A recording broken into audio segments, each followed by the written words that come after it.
Hello. Welcome in this class. मैं विकी रे आप सबका हार्दिक स्वागत करता हूं। मेरे प्रिय छात्रों, आज आप एक नए चैप्टर से रूबरू हो रहे हो, कैदी और कोकिला।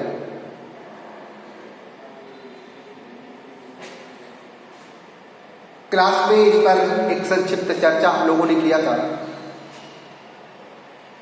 आज पुनर्अभ्यास में इसको हम लोग लेते चले। यह कविता कवि ने उस समय लिखी है जब हमारा देश गुलाम था। अंग्रेज हम लोगों को जेल की शिकंजों के अंदर हमारा मनोबल तोड़ने के लिए बंद कर दिया करते थे। हम पर अमानवीय अत्याचार करते थे। सोचते थे कभी आजादी की आवाज बुलंद न कर पाए। इन पर इतना अत्याचार कर दो कि इनका मनोबल टूट जाए। इसलिए वह जेल में कैदियों को बंद करके उन पर अमानवीय अत्याचार करते थे, जिनको सुनकर रूह कांप सकती है।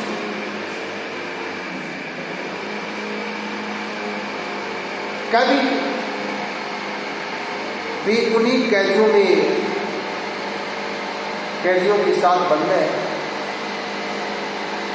जिस जेल में वो बंद है। उस जेल में केवल आजादी के दीवाने ही नहीं बनते, बल्कि जेल एक ऐसी जगह होती है जहां विभिन्न प्रकार के अपराधों में लिप्त लोग बंद रहते हैं। चोर, उचक्के, पाकिटमार, डाकू सब बंद रहते हैं। कभी उन्हीं लोगों के साथ बंद है। कभी जब स्वतंत्र था तो प्रातः काल में जब वो उठता था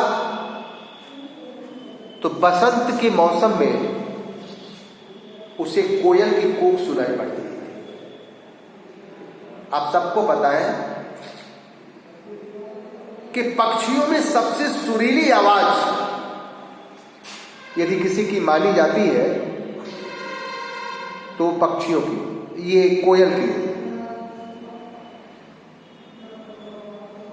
और दुनिया का हर एक शख्स जो पक्षियों की आवाज से प्यार करता हो, वह कोयल की आवाज पर मंत्रमुग्ध हो जाता है। और इसीलिए जिस नारी का स्वर अत्यंत कोमल होता है, कोमल स्वर में यदि वो कभी गायन करती है या बोलती है तो दुनिया में उसे स्वर कोकिला की उपाधि से नवाजित किया जाता है। हमारी लता जी अर्थात लता मंगेशकर जी इसी की एक अप्रतिम उदाहरण है। और वह व्यक्ति यदि पक्षी प्रेमी है तो एक तरीके से उस कोयल को दाने चुगने के लिए देता है। और पक्षियों का एक स्वभाव हुआ करता है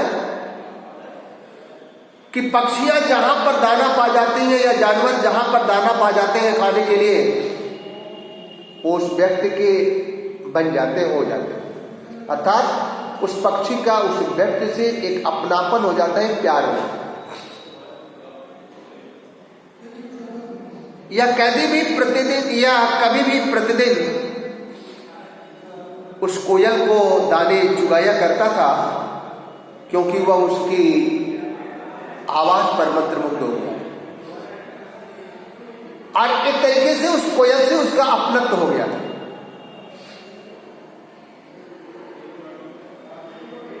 आज वह जेल में बंद है। अन्य कैदियों के साथ। आधी रात का वक्त है, सारे कैदी सो रहे हैं। यदि कोई जग रहा है तो केवल एकमात्र इस चैप्टर के जो कवि हैं वो जग रहे हैं।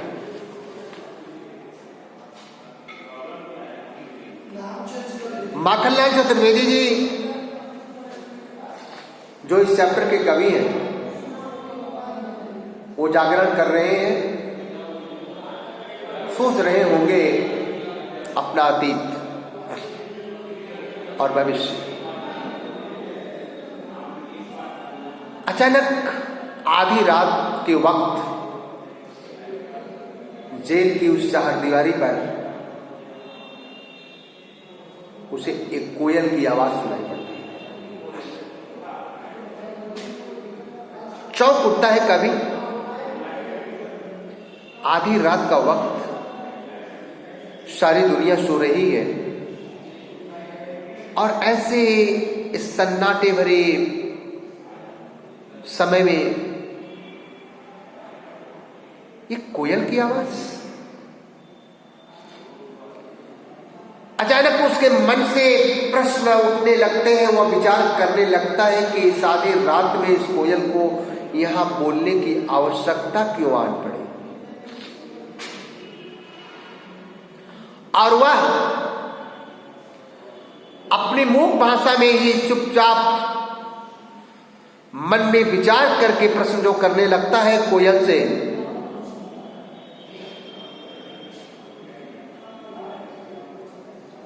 उसी की प्रस्तुति उन्होंने इस चैप्टर में की है कि कोयल से वो पूछ रहे हैं कि यह कोयल हमेशा दिन में बोलने वाली कोयल इस आधी रात को जो तुम्हारे बोलने का समय तो नहीं, एक असामान्य प्रक्रिया है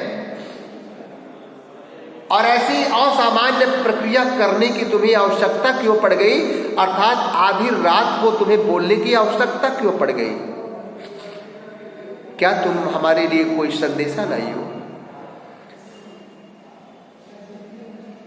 क्या तुम्हें हमें मुक्त कराने के लिए आई हो?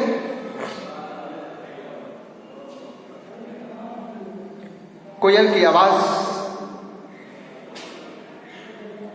शायद उसके मन की इस पीड़ा को समझ करके थोड़ी देर के लिए बंद हो जाती है, फिर वो बोलने लगती है। क्या गाती हो, क्यों रह जाती हो कोयल, बोलो तो। अरे कुछ तो बतलाओ, आखिर तुम हमारे लिए कौन सा संदेशा लेके आई हो। और उसके बाद कभी उस कोयल से कहता है कि कोयल, यदि तुम अपना संदेशा हमें नहीं बतलाना चाह रही हो तो पहले मेरे मन की पीड़ा तो समझ लो। इस पराधीन भारत की जेलों में बंद हम कैदियों के ऊपर, हम सेनानियों के ऊपर इस अंग्रेजों द्वारा अमानवीय अत्याचार किए जा रहे हैं। पहले तो ये जान लो कि हम बंद कहां पर हैं। ये जो जेल दिखलाई पड़ रही है, ऊंची ऊंची जो काली काली जो दीवारें दिखलाई पड़ रही है, इस दीवार के अंदर, इस चारदीवारी के अंदर हम किसके साथ बंद हैं, पहले ये तो जान लो कि जिन व्यक्तियों के साथ हमारा दुनिया में कोई रिश्ता नहीं था, उन्हीं के साथ हम बंद हैं। अर्थात इस चारदीवारी के अंदर हम चोर, डाकू और उचक्कों के साथ, बटमार में से उचक्कों के साथ बंद गए। और अब इस पराधीन भारत की जेलों में बंद हम कैदियों के ऊपर क्या अत्याचार हो रहे हैं, उसकी दास्तां सुन लो। बतला रहा है कवि कि जीने को देते नहीं पेट भर खाना, मरने भी देते नहीं तड़प रह जाना, जीवन पर अब दिन रात खड़ा पा रहा है। बस 3 बातें कि हमारे कि एक कोयल हमारे जीवन पर दिन रात कड़ा पहरा लगा रहता है, पहली बात। दूसरी बात, ये हमें पेट भर भोजन भी खाने को नहीं देते। तीसरी बात, न ये हमें जीने देते हैं और न मरने देते हैं, केवल अब तो तड़प तड़प कर रह जाना ही हमारी नियति बन चुकी है। ये अमानवीय अत्याचार के रूप में इन 3 बातों का वर्णन कवि ने कोयल से किया। तो यदि आपसे कभी ये बात पूछी जाए कि पराधीन भारत की जेलों में बंद कैदियों को अंग्रेजों द्वारा किस प्रकार की यंत्रणाएं दी जाती थी, तो आपका जवाब होगा कि पराधीन भारत की जेलों में बंद कैदियों पर अमानवीय अत्याचार किए जाते थे। उनके जीवन पर दिन रात कड़ा पहरा लगा रहता था। उन्हें पेट भर भोजन नहीं नसीब होता था, न उन्हें अंग्रेज सही रूप से जीने देते थे, न मरने देते थे। तड़प तड़प कर जीना ही उनकी जिंदगी की नियति बन चुकी थी। इतनी अपनी दर्द भरी दास्तां उस कवि अर्थात माखनलाल जी ने उस कोयल को सुनाई, उस कोयल को जो आधी रात को जेल की चारदीवारी पर बैठी हुई कूक रही है। कुछ देर के लिए उसकी आवाज बंद होती है, फिर वो बोलने लगती है। उसी कोयल से कवि आगे कह रहा है कि शासन है या तम का प्रभाव गहरा है। सोच नहीं पा रहा है कि ये अंग्रेजों का शासन है या इस स्तंभ या इस अंधकार का गहरा प्रभाव है। जिस प्रकार से अंधकार आकर के सारी दुनिया को ढक लेता है, उसी प्रकार अंग्रेजों का यह काला कानून, अंग्रेजों का काला शासन हम लोगों के जीवन को अंधकार से ढक लिया है। और अंग्रेजों के इस कठोर अत्याचार से शायद हिमकर निराश कर चला रात भी काली। शायद हिमकर अर्थात चंद्रमा को भी हमारा ये दर्द देखा नहीं गया और वो आकाश छोड़कर चला गया, इसीलिए एक कालिमामयी रात हो गई। और इस कालिमामयी रात में भला तुम्हें इस जेल की चारदीवारी पर आकर बोलने की आवश्यकता क्यों पड़ गई? सोचने लगा, संभावनाओं को तलाशने लगा कि आखिर कोयल क्यों आई। पूछ बैठा, क्यों हुक पड़ी वेदना बोझ वाली? क्यों हुक पड़ी? क्या तुम्हारे दिल में हमारे इस दर्द को देखा नहीं गया? कोई दर्द उठ गया जिससे हमेशा मधुर स्वर में बोलने वाली कोयल तुम्हारी आवाज में वेदना बोझ, वेदना के स्वर दिखलाई पड़ रहे हैं? तुम तो दुनिया को अपनी बड़ा मधुर आवाज देती हो, लेकिन आज तुम्हारी आवाज में मधुरता की जगह यह वेदना के स्वर क्यों आ रहे हैं? क्या तुम्हें हमारा दर्द देखा नहीं जा रहा? और शायद उस दर्द को सह नहीं पाई, इसीलिए इस आधी रात को तुम बोलने चली आई। ऐ मृदुल वैभव की रखवाली अर्थात कोमलता के वैभव की रखवाली अर्थात अपने कोमल स्वर से दुनिया को मंत्रमुग्ध करने वाली ऐ कोयल, तुम्हारी आवाज में ये वेदना के स्वर क्यों दिखलाई पड़ रहे हैं? तुम तो दुनिया को अपनी मधुर आवाज दिया करती हो, क्या तुम्हें हमारा दर्द देखा नहीं जा रहा? या क्या हुई बाउली? या हमारे दर्द को न देख पाने के कारण तुम बाउली हो गई हो, पागल हो गई हो, और इसीलिए इस आधी रात को तुम चीखने के लिए चली आई? कुछ तो बोलो। किस दावानल की ज्वालाएं हैं। देखिए दावानल जंगल की आग को कहते हैं। जंगल में क्या किया तुमने, क्या जंगल में कोई भयानक आग लगी हुई देख लिया, और उस जंगल में उड़ती हुई भयानक आग को देखकर तुम यहां चीखने के लिए चली गई। यह कवि उस जंगल की भयानक आग के द्वारा अंग्रेज के जुल्म सितम का वर्णन कर रहा है कि क्या तुमको अंग्रेजों की ये काले कानून की आग देखी नहीं जा रही और तुम पागल होकर के यहां चीखने के लिए चली आए। कुछ तो बोलो, तुम कौन सा संदेशा लेकर के आई हो ऐ कोयल, कुछ तो बतलाओ। तो मेरे प्रिय छात्रों, आज की इस प्रकरण में हम लोगों ने पराधीन भारत के जेल में बंद सेनानियों के ऊपर अंग्रेजों द्वारा किए गए अत्याचार का वर्णन जान रहे थे। और ये संवाद एक माखनलाल चतुर्वेदी और उसकी कोयल के बीच हो रहा है। आधी रात को कोयल बोल रही है और उस कोयल की पुकार सुन करके कवि चौंक पड़ा है कि हमेशा दिन के उजाले में बोलने वाली कोयल इस आधी रात को बोलने क्यों चली आई। वो उससे पूछता है कि आखिर तुम्हारे आने का कारण क्या है।